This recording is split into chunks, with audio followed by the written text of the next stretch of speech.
For 10 years, I was at the big firms, at Cushman, who bought us, and then JLL. I will tell you there are pros and cons to everything. There are pros and cons to small companies, mid-sized companies, big companies, pros and cons for working for yourself, for working for somebody else. I always tell people the secret is take advantage of the positives that your environment affords and try to stay away from the negative stuff. And, that's the best thing you can do. So you're listening to the Accredited Investors Only podcast presented by Accredited Life. All right, Bob, welcome to the show. How you feeling today? Peter, I feel great. It's so great to be with you. I'm really looking forward to it. Same here. So let's start with an introduction. Bob, who are you? What do you do? For the few people, the handful of people that don't know, explain it. Who are you, Bob? What do you do? Why are you here? My name is Bob Knakal. I am the chairman and CEO of BKREA, which is a commercial real estate brokerage company in New York City. I've been an investment sales broker in commercial real estate since 1984. So July 16th, I'll be entering year number 42. Wow. For 26 of those years, I ran my own business, Massey Knakal Realty Services, which was the top investment sales company in New York City for 14 years in a row. In fact, according to the CoStar Group, which tracks real estate data from 2001 when they started in New York to 2014 when we sold the firm, the number 2 company in New York had sold about 1,300 properties. Massey Knakal sold over 4,000. So we lapped the field by more than 3 times, and that was great considering we were a local little popcorn stand operating just in New York, and we were competing against national firms, global firms, and we were eating their lunch every day, and it was great.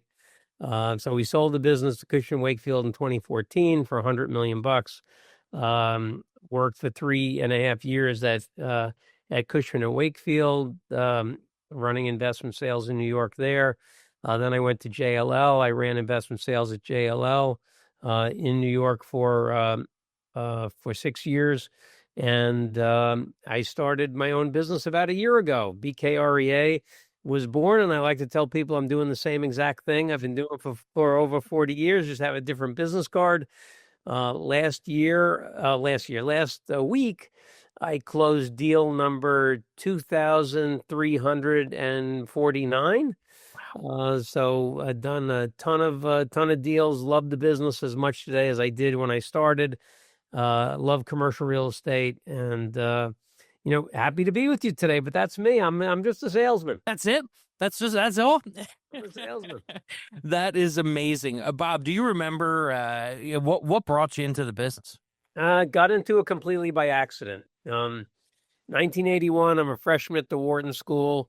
Want to be the next Gordon Gekko like every other Wharton kid, and looked for an investment banking job over the summer between freshman and sophomore year. Dropped my resume off at a Payne Weber office, came out of the office, and across the hall, I see Coldwell Banker.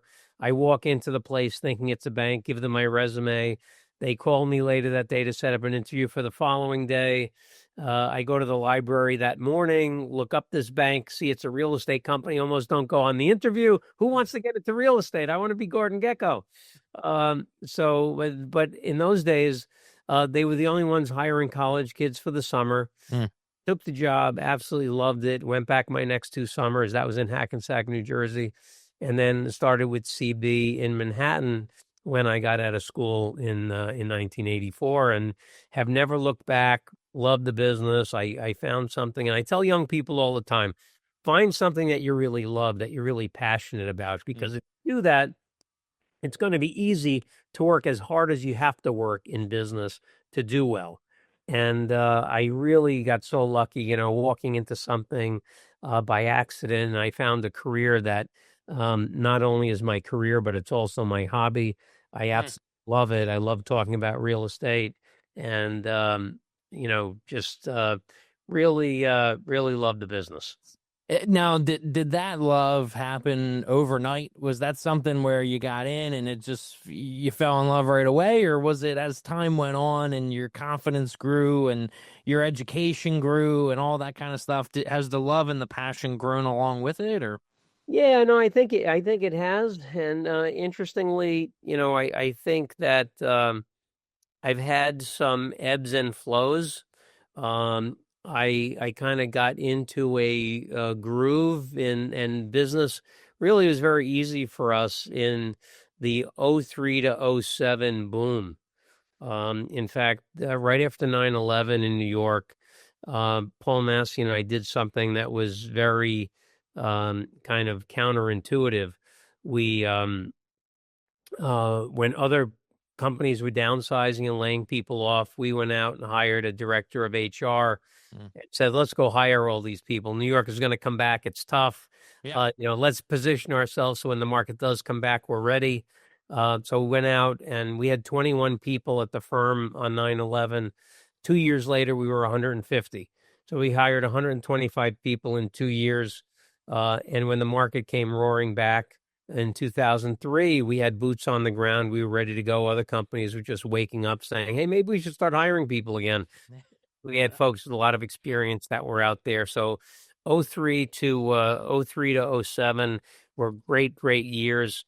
And I met my broker coach. Went through '08, '09, the great financial crisis. That was a tough time, but then things started to get better. I met my broker coach in 2011, and I said to him, I said, Rod Santamassimo from the Massimo Group.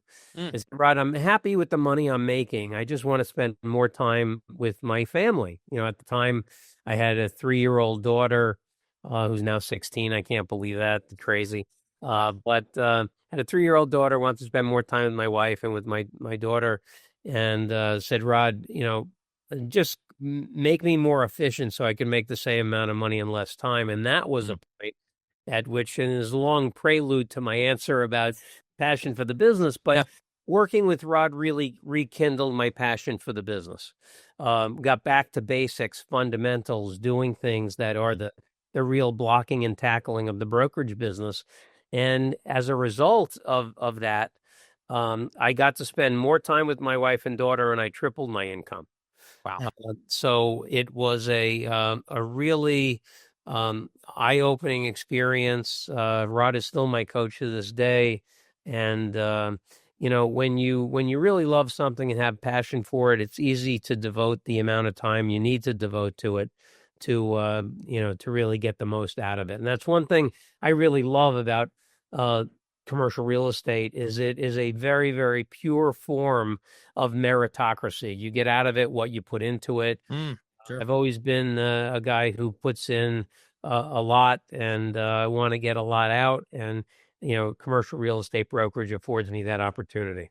Yeah, well, you were certainly putting in a lot and getting results that not the average broker gets, right? I mean, what would you say you've done differently over your career?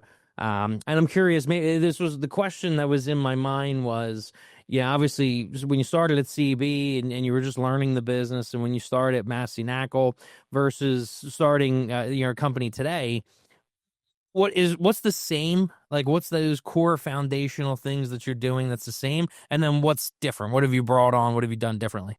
Okay, well, two very different questions, and I'll answer the first by saying not necessarily what I've done well, but what top brokers in the industry do.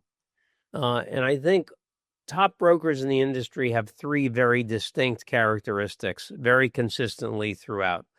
Number one, they're an expert at something. Having a very, very granular level of expertise at a thin slice of the market that's small, so you can really get every aspect of it under your fingernails, but large enough that you can make a good living. Number two, they really, really love what they do. They have passion for it.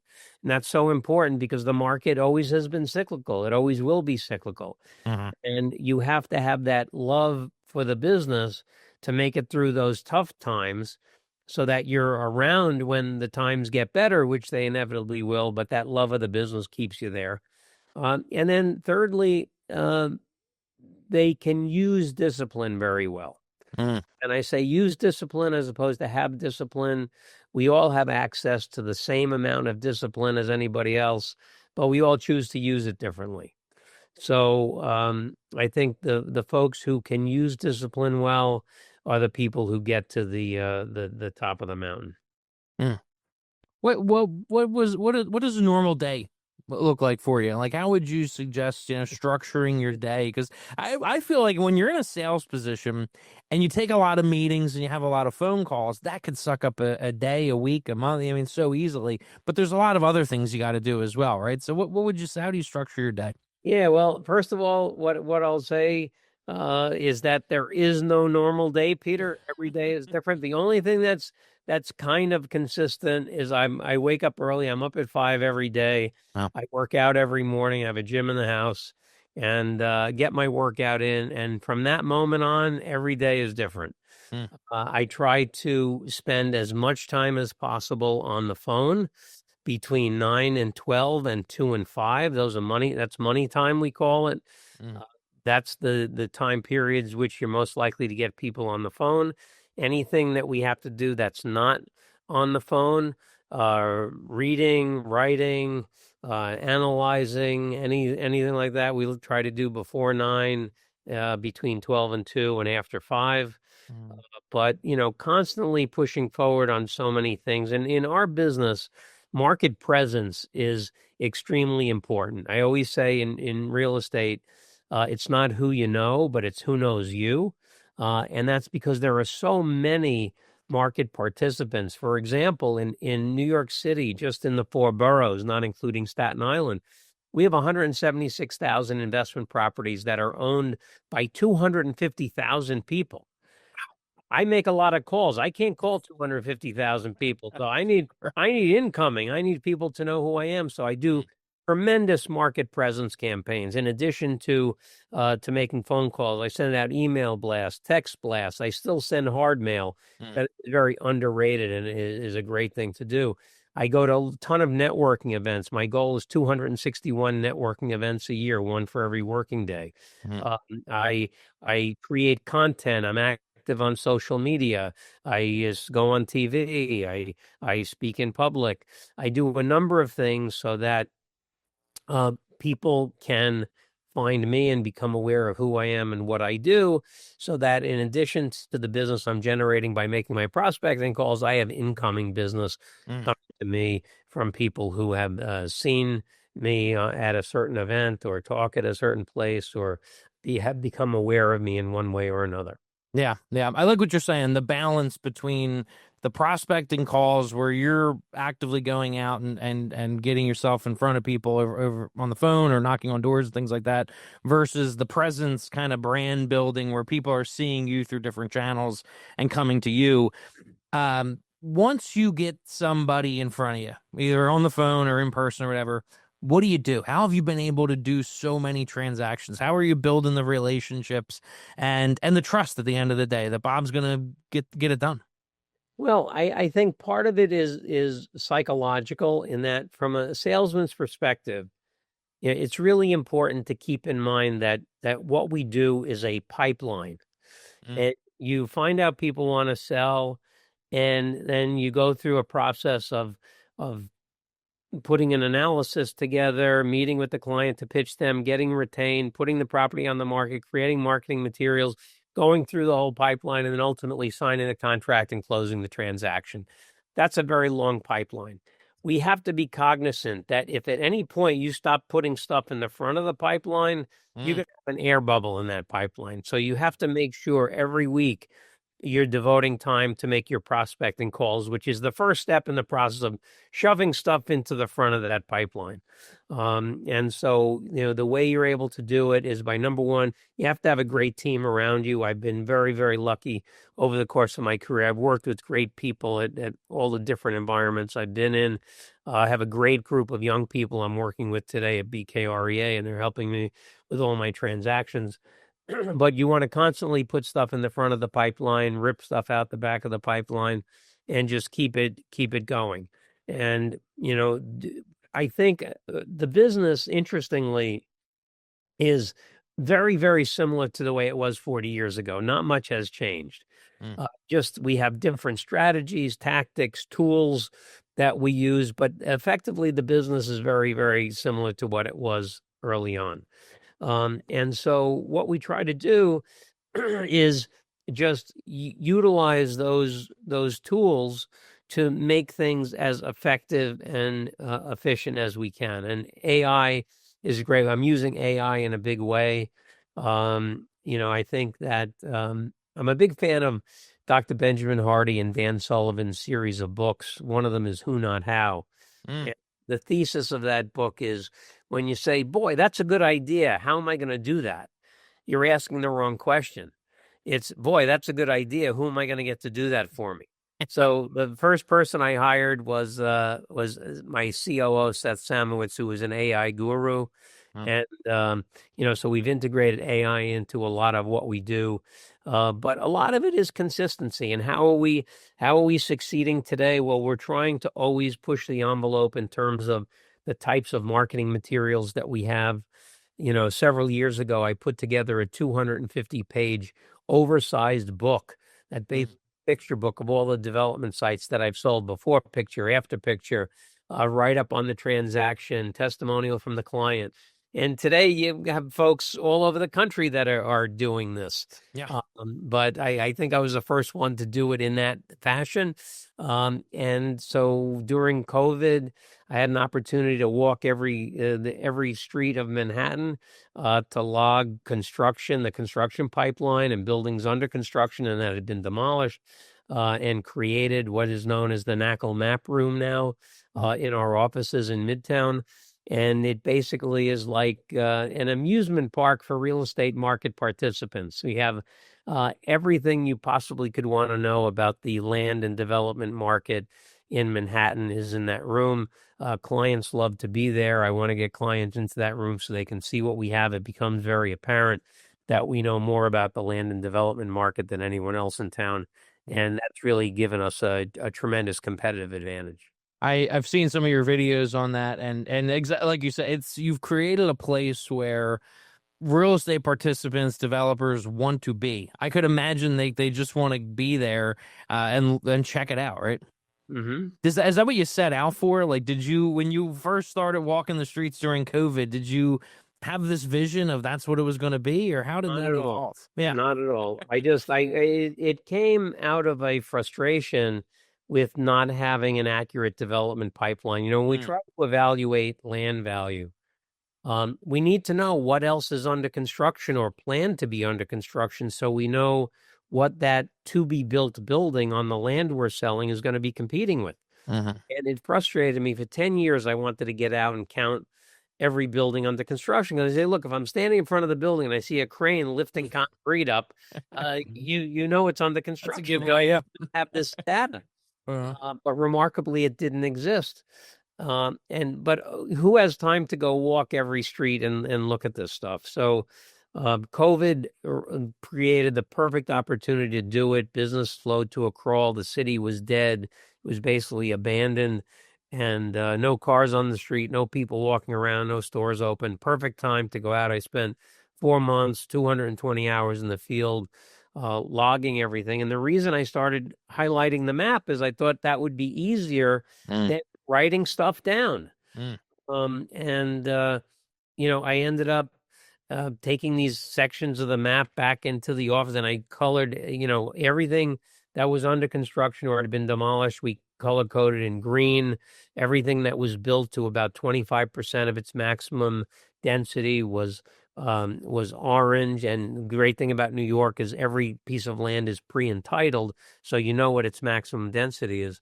And then we looked at assemblage sites, and we highlighted those in yellow, followed up the 220 hours in the field with probably 3,000 hours of research, and developed a development pipeline that since we did that in 2020, we've been tracking every demolition permit, every foundation permit, every building permit, and have the development pipeline in Manhattan disaggregated down into residential rentals, condos, hotel, office, and a miscellaneous bucket. And we have that pipeline down to the square inch. And it probably is the most comprehensive development pipeline that exists in the market today. Wow. And, it's been a great tool for us to help evaluate land value.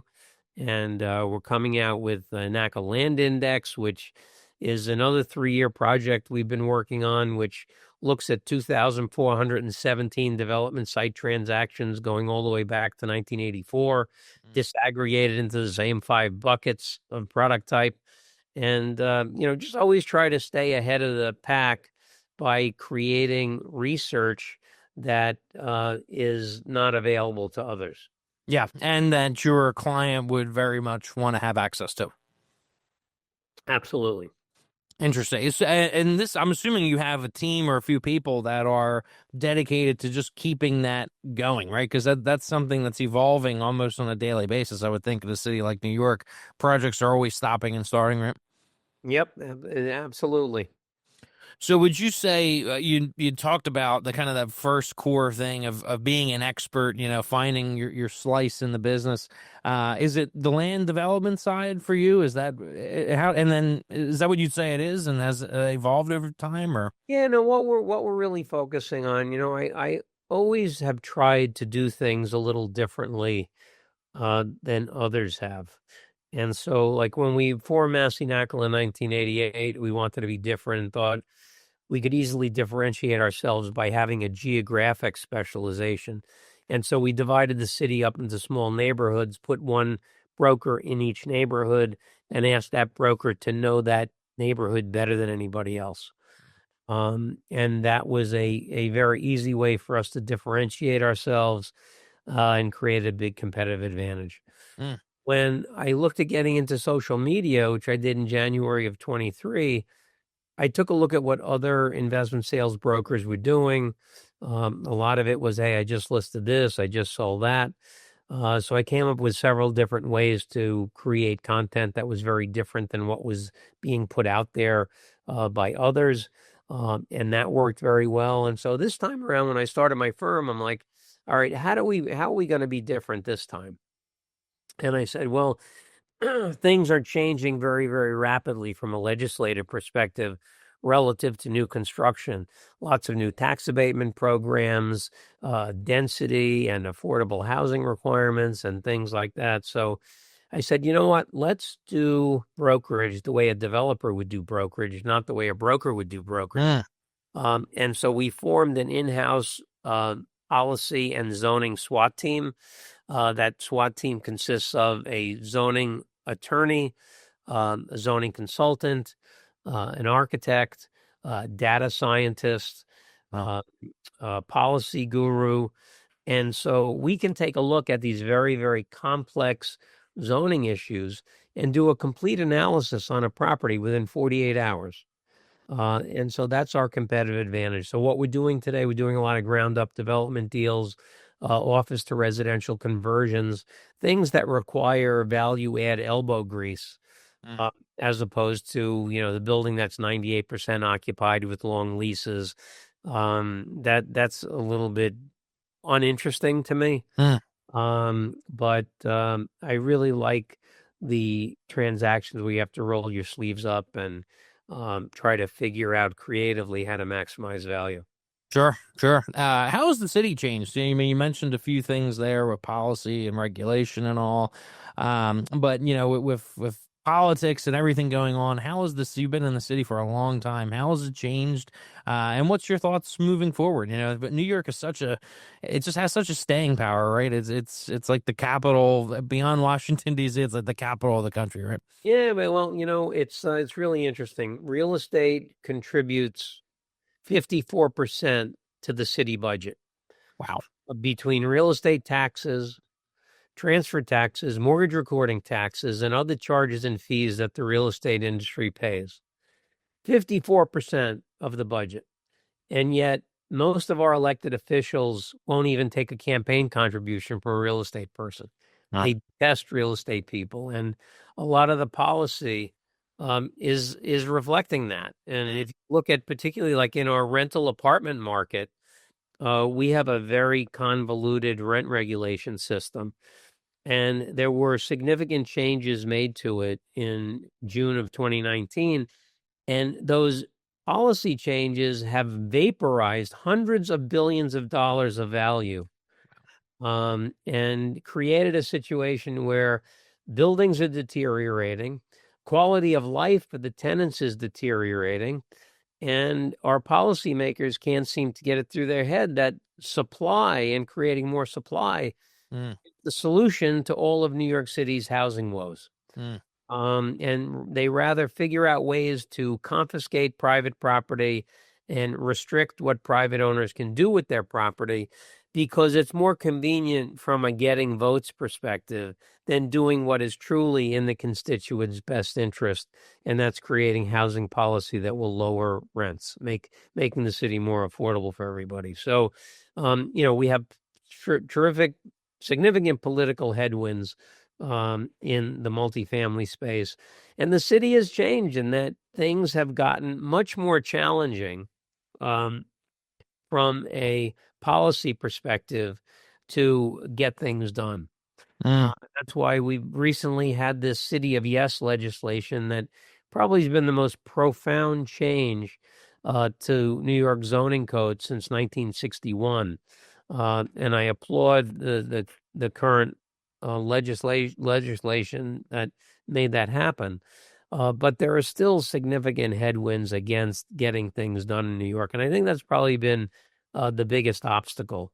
There's so many people that for decades were good clients that only bought property in New York that would buy a property in New York today, regardless of the price. yeah. And so it's really unfortunate that so much of our policy is misguided today. Mm. Gotcha. Well, changing pace a little bit, let's talk about the sale of Massey Knakal. Was that kind of always your thought, or was that something an opportunity that came up, while you were running the business, and then you sold the business, and you said you got into, did you go to Cushman Wakefield after that and work for them, or okay? Yep. And then you were at JLL. What was it like running your own business versus working with Cushman and all? What was the differences? Yeah, well, lots of differences. And I will tell you that when Paul and I started the business in 1988, it was started with the intention that one day we would sell it. Okay. And that is that basically consumed all of our waking hours during those 26 years and 46 days of running that business. We just were trying to figure out every single day how we could make the company valuable. Almost sold it look, the reality is we sold the business at the absolute perfect time. Not because we were so smart or we were geniuses. In fact, we almost sold the business in 2007. That transaction didn't happen for a variety of reasons, but what it taught us was that whenever we did sell the company, we'd be on 5-year contracts with somebody, whoever bought us, which is very typical in a service business. So in 2007, we decided that if the market didn't stink in 2014, we should look at selling the business then, because Paul was turning 55 years old in 2015. And our thought was that our 5-year contracts with the buyer would be perceived to have more value if we were in our 50s than be in our 80s. Sure. So let's look at 2014. So we get to 2014, the market's rolling along. Little did we know it was the perfect time. In 2014, there were 5,534 buildings sold in New York City. That's an all-time record, was an all-time record by 10% at the time. That still stands to this day. So it was a perfect time to sell it. And, then for 10 years, I was at the big firms, at Cushman, who bought us, and then JLL. I will tell you there are pros and cons to everything. There are pros and cons to small companies, mid-sized companies, big companies, pros and cons for working for yourself, for working for somebody else. I always tell people the secret is take advantage of the positives that your environment affords and try to stay away from the negative stuff. And that's the best thing you can do. So, very, very happy to be back to my entrepreneurial roots. And, it's been a great ride so far, but I got to tell you, I feel like I still have a good 20 or 30 years in me. That is absolutely amazing. Was there anything in starting your current business now? Was there any kind of like non-negotiables or anything that you said it has to run this way, or like what was there anything like that foundationally that you wanted to see in the setup or the marketing or the branding or just anything with the business that you felt like doing it yourself for years, being at the big guys for 10 years there that you said this needs to happen in this new business? I just, my value proposition, Peter, has been very, very consistent. It's been the same value proposition for 41 years. I only sell buildings. I only represent sellers. I only work on exclusives, and I only work in New York City. Very, very simple, basic, transparent, and just keeping to that. And I'll tell you that there are a lot of things to be proud of relative to the MK days. 3Xing the field in terms of number of properties sold, selling for a big price. But the thing that I'm most proud of relative to the MK legacy is that today in New York City's investment sales world, there are 31 companies or divisions of companies that are either owned by or run by people that learn the business at Massey Knakal. That's the legacy that I love. And in the same way, I'm trying to create a new batch of folks who, are going to grow up in the business, learn the business, what I consider the right way, and go on to be tremendously successful. So, I think having a legacy of helping people achieve outsized results for themselves, for profoundly impacting in a positive way the trajectory of their lives, has been an extraordinarily rewarding thing for me, and really looking forward to doing that for the young folks who agreed to sign on to this new startup company of mine. That's amazing. I mean, I love what you're saying there because there's such like a greater purpose to that, and to your point, it's like that's like taking legacy to a whole new means. And I mean, I think a lot of people think of legacy in different ways, but to have all these people whose lives you've touched and then they've been able to do amazing things on their own right. That's unbelievable. I absolutely love that. Let's talk about some of the other things you have going on. So we spoke before where I hang my license. We have the baseball card up. Talk to me. What is that? How did you come up with that exactly? Baseball card. I see it at our meetings. Yeah, well, you know what? I got to tell you, Peter, the baseball card started as a complete goof. I have a client who I had done several deals with many, many years ago. Hadn't transacted with him in a while, but I see him all the time because we both sit on the executive committee of the Real Estate Board of New York. But when I see him at the meetings, it was always, hey, how's the family? How's the country house? How's the boat? Kind of thing. And didn't talk about business too much. And I ran into him on the street. I'm walking down Park Avenue. I run into him. I'm like, so Hal, what's going on business-wise? And he started telling me what he's up to. And he's like, oh, yeah, my big site in Long Island City, I want to build there. So I'm going to be in the market for a construction loan. And so I said to him, oh, you should talk to our mortgage brokers. They've done a bunch of construction loans recently. You should talk to these guys. And he said, oh, thanks so much, Bob, but I already decided I'm going to go with JLL. And I said to him, I've been at JLL for 4 years. And he's like, oh, that's right. I forgot. I thought you were still at Cushman & Wakefield. And so it made me think, how do I tell this guy, like in a funny way, where I am? So, I was a kid who collected baseball cards, and I was also, he spent more time looking at the back of the card than the front of the card. Yeah. So I thought, you know what? Let me put let me make a baseball card and send it to this guy just as a goof. The baseball card. This is actually a knockoff of the 1972 Topps baseball card. Okay. And then on the back, I have my 40 years of statistics. I never saw the back. I didn't even know that. I've only seen it on the wall, so I didn't even. Yeah, that's amazing. Back is cooler than the front. That's got all the goods. What company I was with, how many sales, square footage, this card is already a little old, but we're up to 2,349 sales, about 84 million square feet of buildings sold, and over $22 billion. That is unbelievable. So I put this thing together, and I was just going to send it to the guy. And all the young kids at the office said, "Wow, BK, this is the coolest thing we've ever seen. You got to make a bunch of these." And so one thing led to another. This now is the third one that I've done. It's great. This is my business card. I have my cell number and my email address on the back. Whenever I speak at an event, I bring them, hand them out. I probably autographed 25,000 of these things. And it's kind of a funny thing. It's a viral thing that it is literally as a goof, just trying to convince or let this client know where I was. So that's awesome. It's funny how sometimes things are unintentional, but end up being productive.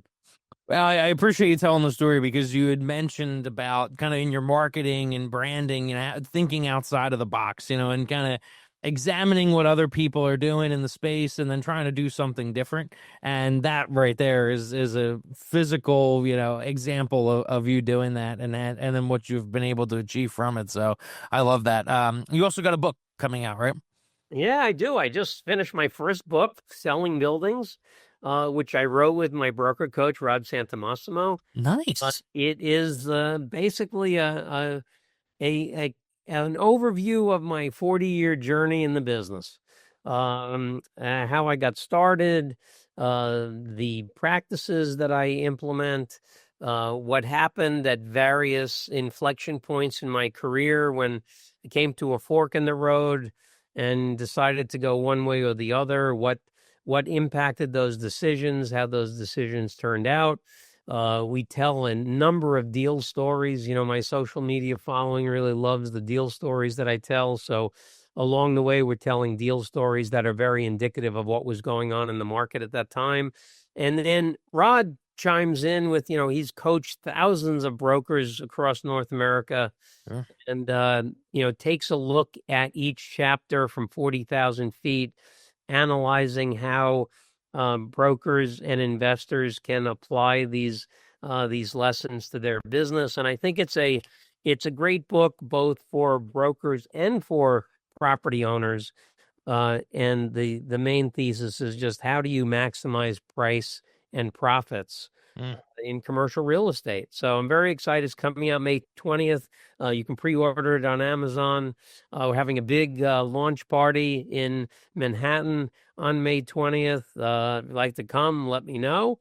And, very, very excited about it. But it's a two-year project. And it was a lot of fun walking down memory lane, remembering all the things that happened at various points in the career. But, something I'd wanted to do for a while and finally got around to it. But 2 years in the making, finally the book's coming out. That's awesome. I have some of Rod's books. I don't think there's a commercial broker in the world that doesn't know Rod. He does an amazing job at getting his name out there and his education and all. So I always get his emails, and they're ones that I open and look at because it's always great content. Well, Bob, this has been an amazing conversation. I always like to ask people from New York. Growing up, I'm from Philadelphia. We always went to New York a couple times a year, Christmas time and all. And always looking for good pizza places. So. What's your favorite, if you can? Because I know I've asked people this before in the real estate space. They have clients and things like that. They don't necessarily want to say, but Bob, if you could give us some recommendations there from a New Yorker. All right. Well, Peter, I'm going to twist this on you a little bit, and I'm not going to answer the question because nobody ever does. Nobody ever wants to. I have several friends who own pizzerias, so I can't. I don't want to get in trouble and won't say. But what I will say is that having gone to school in Philadelphia, I consider myself a cheesesteak aficionado. Okay. And every time I go to Philly, and I'm there at least 3 or 4 times a year, I always have a cheesesteak. And people always say Pat's or Geno's. I always went to Pat's for the steak, and I went to Geno's for the cheese fries, because Geno's fries were a little smaller, so you got more cheese per fry. at Gino's than you did at Pat's. Yeah. But I will tell you, my absolute favorite place today is Avenue Steaks on Avenue Ripper Steaks. Street. Yes, It I can is- picture. I've never been, but I can picture the sign. It is unbelievable. They use ribeye. Yeah. The best steak you've ever had. Every time I go down, I hit Avenues for a cheesesteak with onions, with mushrooms. And I got to tell you, and double Provi, absolutely the best. You got to go. I highly recommend it. It's the best place. Well, you really turned that on me. I was not expecting a cheesesteak recommendation from a New Yorker, but I knew you spent time in the city because I knew you went to Wharton and all, so I expected you knew the city to some degree. But that's funny. That's I can picture the sign, but I've never been. I'm a John's Roast Pork. I don't know if you know John's Roast Pork, a little stand off of Delaware Ave.